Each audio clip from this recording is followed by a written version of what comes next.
I call Claire Curran. Thank you, Mr. Chair.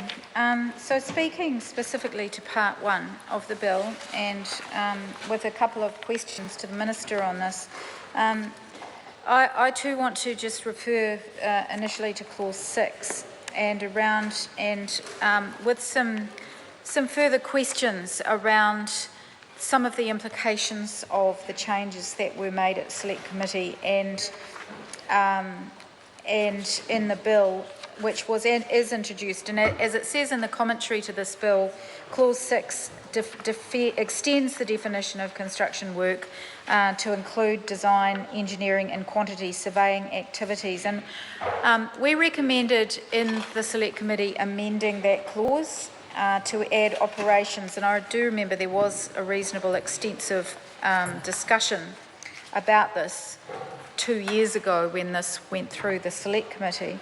Amending this clause 6, to add operations that were critical for the completion of or preparatory to the scope of design, engineering and quantity surveying work, and those related services directly affect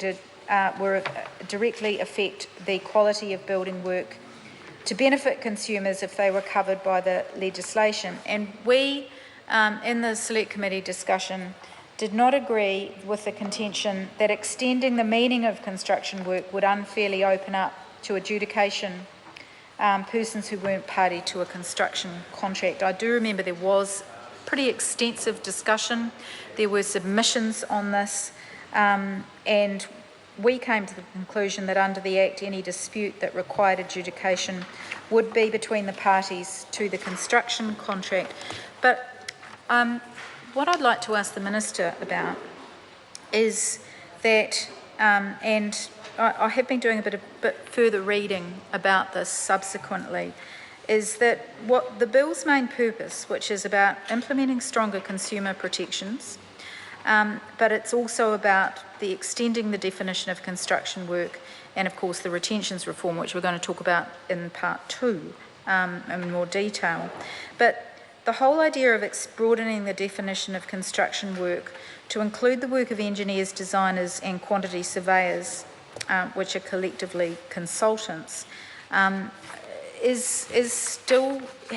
remains somewhat contentious. And I do want to ask the Minister that whether, while consultants that are able to rely on the protections under this Act, where their payment claims can be enforced as a debt due, it remains to be seen, well, there is a contention that it remains to be seen whether those benefits would outweigh the potential drawbacks of consultants being brought under the Act. For example, consultants might bear the brunt of the amendment proposed in the bill, which would remove the distinction between enforcing an adjudicator's decision regarding payment and enforcing a decision concerning their rights and obligations, but it's also possible that adjudicators would be able to hear consultant negligence claims, and their decisions on such claims would be enforceable in the courts.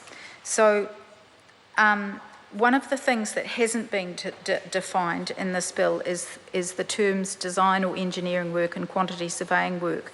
They're not designed in the bill. And my question is does the Minister have any concerns about the fact that they will end up being defined in the courts as opposed to in this bill? And is this an ambiguity with which he has considered, or does he have any remaining concerns? For example, and I do remember there was extensive discussion around this, that, for example, is the work that's carried out by project managers in relation to a construction contract caught out by the amended definition or not? So in the discussion, if the Minister is mindful of taking a call on this part of the bill, if he was able to address that, that would be quite helpful, because that's on part 1 of the bill with which we are directly engaged. This bill is very much around trying to prescribe